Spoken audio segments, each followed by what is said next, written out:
Bayangkan, seorang raja besar, Airlangga, yang disegani, ditakuti musuh, dan dipuja rakyat, justru takluk oleh seorang perempuan sakti yang namanya dikutuk sepanjang zaman, Calon Arang.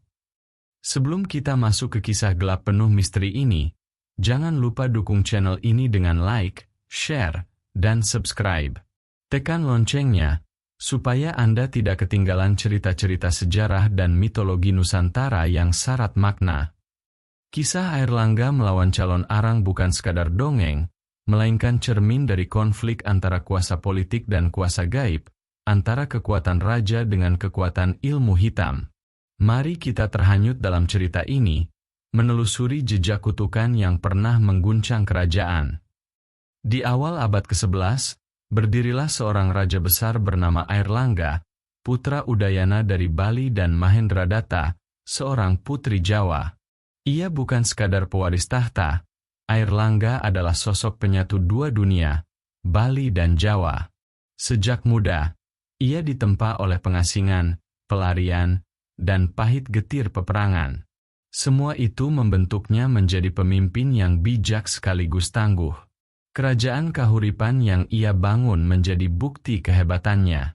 Sungai-sungai dipenuhi perahu niaga, jalur perdagangan terbuka hingga mancanegara, dan rakyat hidup dalam kemakmuran. Di sawah, padi menguning bagai hamparan emas. Di pelabuhan, rempah-rempah berbau harum memenuhi udara. Nama Airlangga harum, bukan hanya sebagai raja, melainkan sebagai pelindung yang menjamin kesejahteraan. Namun kejayaan itu bukan semata hasil pedang atau pasukan. Airlangga juga dikenal sebagai pemimpin rohani yang mengayomi semua agama, Hindu, Buddha, dan tradisi lokal berjalan beriringan. Ia mendirikan candi, memelihara kesenian, dan melindungi kaum Brahmana. Bagi rakyatnya, Airlangga adalah sosok ideal, seorang raja bijak yang kuat sekaligus penuh welas asih. Akan tetapi, di balik gemerlap kejayaan itu, tersimpan kelemahan yang tak terlihat. Sebuah celah yang kelak akan dimanfaatkan oleh kekuatan yang berbeda, bukan kekuatan senjata, melainkan kekuatan gaib. Dan di sanalah bayangan hitam bernama Calon Arang mulai muncul di Cakrawala, menanti saat untuk menguji keagungan seorang raja besar. Di sebuah desa bernama Girah, jauh dari hiruk-pikuk istana Kahuripan, hiduplah seorang perempuan yang kelak menorehkan namanya dalam sejarah penuh kegelapan, Calon Arang. Ia adalah seorang janda, tua, kesepian, namun memiliki ilmu gaib yang menakutkan. Sejak muda, Calon Arang dikenal sebagai wanita berilmu tinggi, tetapi sifat keras dan wajah yang dianggap menakutkan membuatnya dijauhi. Rakyat setempat membisikkan namanya dengan rasa takut. Namun yang paling menusuk hatinya adalah penderitaan sang putri tercinta, Ratna Manggali, yang jelita bagaikan bulan purnama, tetapi tak seorang pun lelaki berani melamar. Semua takut bersentuhan dengan darah Calon Arang, takut terkena kutukannya. Rasa sakit hati itu berubah menjadi bara dendam. Calon Arang merasa dipermalukan dunia, ditolak oleh masyarakat, bahkan Tuhan seolah membisu terhadap doanya. Malam-malam panjang ia habiskan dalam kesendirian, duduk di bawah cahaya obor, membaca mantra-mantra hitam. Dari sana, ia memanggil para pengikut setia yang juga tersingkir dari masyarakat. Mereka adalah para leak, makhluk setengah manusia setengah gaib, yang menari di udara dengan wajah menyeramkan, lidah menjulur, dan mata menyala. Bersama mereka, Calon Arang menebarkan teror. Penyakit misterius mulai merambah desa-desa. Anak-anak jatuh sakit tanpa sebab, sawah-sawah gagal panen, dan mayat-mayat tiba-tiba muncul di jalanan tanpa luka. Rakyat panik, para Brahmana gemetar, dan desas-desus pun meluas. Semua ini ulah Calon Arang. Kerajaan Kahuripan yang semula damai perlahan berguncang. Kabar tentang teror itu sampai ke telinga Airlangga. Namun bagi sang raja, yang terbiasa menghadapi pasukan bersenjata dan strategi politik, ancaman ini berbeda. Ia menghadapi sesuatu yang tak bisa ditaklukkan hanya dengan pedang. Calon Arang, perempuan yang tersisih, kini menjelma menjadi bayang-bayang gelap yang siap menantang keagungan seorang raja. Kabar mengenai teror calon arang terus menghantui kahuripan. Desa-desa sepi, sawah terbengkalai, dan rakyat tak lagi berani keluar rumah saat malam tiba. Jeritan misterius terdengar dari hutan, api aneh menari di langit, dan wabah penyakit menjalar tanpa bisa dihentikan. Airlangga, yang selama ini dikenal gagah dan bijaksana, tak tinggal diam. Ia mengirim pasukan terbaiknya untuk menumpas calon arang. Prajurit berperisai baja, berpedang tajam, dengan sorak perang yang biasanya mampu mengguncang lawan, kali ini melangkah penuh keyakinan. Namun sesampainya di Girah, mereka menghadapi sesuatu yang tak pernah mereka bayangkan. Begitu malam turun, kabut tebal menelan barisan tentara. Dari dalam kegelapan, muncul suara tawa para calon arang, menggema di antara pepohonan. Dan ketika pasukan menyerbu, mereka tidak menemukan musuh berbadan daging, melainkan bayangan hitam yang menari, leak dengan wajah mengerikan, mata menyala merah, dan tubuh yang bisa melayang tanpa tersentuh. Pedang dan tombak tak mampu melukai. Sebaliknya, prajurit satu persatu jatuh, ada yang pingsan, ada yang seketika meninggal tanpa bekas luka. Hanya tubuh kaku dan wajah pucat ketakutan yang tersisa. Airlangga mendengar laporan itu, namun ia tetap berkeras. Kali ini ia sendiri memimpin barisan doa dan upacara suci. Para Brahmana dipanggil, mantera-mantera sakral dilantunkan. Dupa mengepul memenuhi udara. Airlangga berusaha melawan kutukan dengan kekuatan dharma, dengan cahaya kebajikan. Tetapi calon arang bukan lawan biasa. Ia muncul di tengah malam, berdiri di antara kobaran api gaib, rambutnya terurai panjang, matanya bagai bara menyala. Dengan satu teriakan, langit mendung bergetar, dan hujan deras bercampur petir turun menghantam bumi. Para Brahmana goyah, pasukan tercerai-berai. Airlangga sendiri, yang berdiri teguh, merasakan dadanya berat, seakan kekuatan gaib menekan seluruh jiwanya. Untuk pertama kalinya, raja besar itu menyadari, ia tidak berhadapan dengan manusia biasa, melainkan dengan murka alam semesta yang menjelma dalam tubuh seorang perempuan terbuang. Bentrokan itu bukan hanya perang senjata, melainkan perang antara dharma dan adharma, antara cahaya dan kegelapan.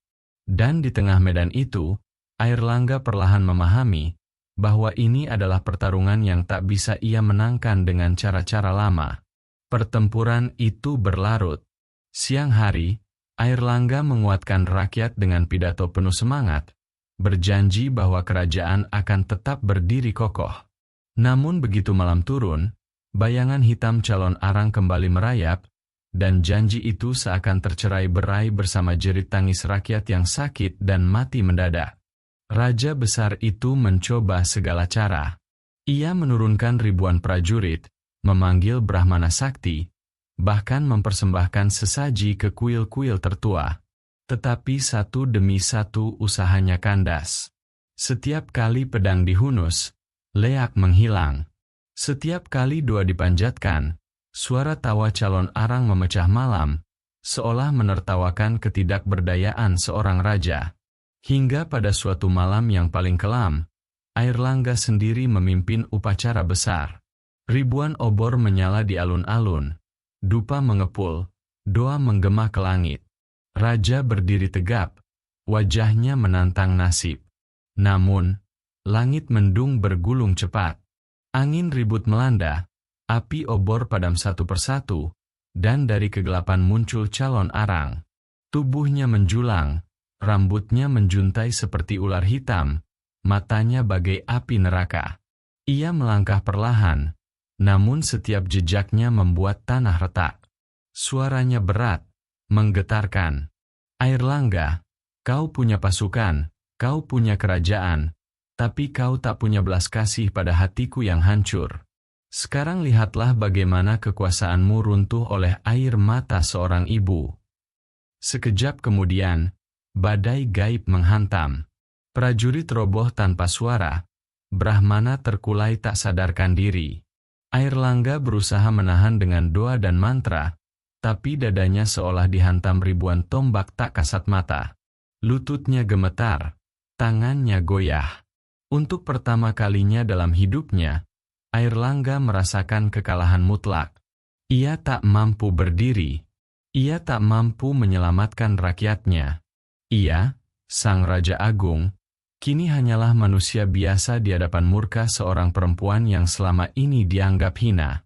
Kekalahan itu bukan hanya miliknya, tetapi juga luka bagi seluruh kahuripan. Dan sejak malam itu, nama Airlangga tak lagi hanya dikenang sebagai raja bijaksana, tetapi juga sebagai raja yang takluk di hadapan calon arang. Kekalahan Airlangga mengguncang kahuripan. Rakyat berduka, bukan hanya karena kehilangan sanak saudara akibat kutukan, tetapi juga karena keyakinan mereka pada kekuatan raja mulai goyah.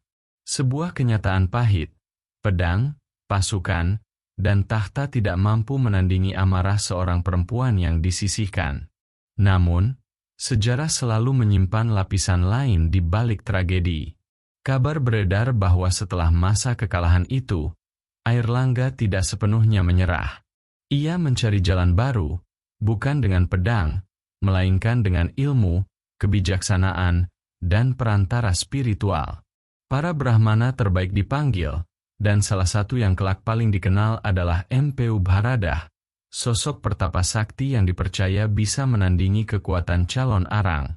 Tetapi sebelum kisah itu berlanjut, satu hal pasti, bayangan calon arang sudah terukir di hati rakyat Jawa. Ia bukan sekadar penyihir jahat dalam dongeng, melainkan lambang dari dendam yang tak terbendung, dari luka batin yang bisa mengguncang kerajaan. Hingga kini, nama calon arang masih hidup dalam cerita rakyat. Kadang ia dipandang sebagai simbol kegelapan, kadang sebagai potret getir seorang ibu yang anaknya ditolak dunia. Sementara nama Airlangga tetap dijunjung sebagai raja besar, tetapi dengan catatan bahwa kejayaannya pernah diguncang oleh seorang perempuan yang dianggap hina. Warisan kisah ini mengingatkan kita, sejarah bukan hanya milik mereka yang berkuasa, tetapi juga mereka yang terpinggirkan. Dan kadang, luka yang dibiarkan membusuk bisa menjadi kutukan yang jauh lebih berbahaya daripada ribuan prajurit di medan perang. Dengan demikian, kisah Airlangga melawan calon arang bukan sekadar legenda, melainkan cermin bagi kita semua, tentang kuasa, kesombongan, luka, dan dendam yang bisa menjungkir balikan dunia. Airlangga mungkin kalah di hadapan calon arang, tetapi dari kekalahannya, kita belajar bahwa sejarah tidak selalu ditentukan oleh kekuatan militer. Ada kalanya, sejarah ditulis oleh dendam, oleh hati yang retak, dan oleh kekuatan gaib yang tak terlihat. Apa yang kita bisa petik dari kisah ini? Bahwa menghargai sesama, meski tampak lemah, bisa jadi penyelamat kerajaan, atau mungkin juga diri kita sendiri. Jangan lupa, jika Anda suka kisah ini, tekan subscribe untuk terus mengikuti kisah-kisah sejarah dan legenda Nusantara lainnya.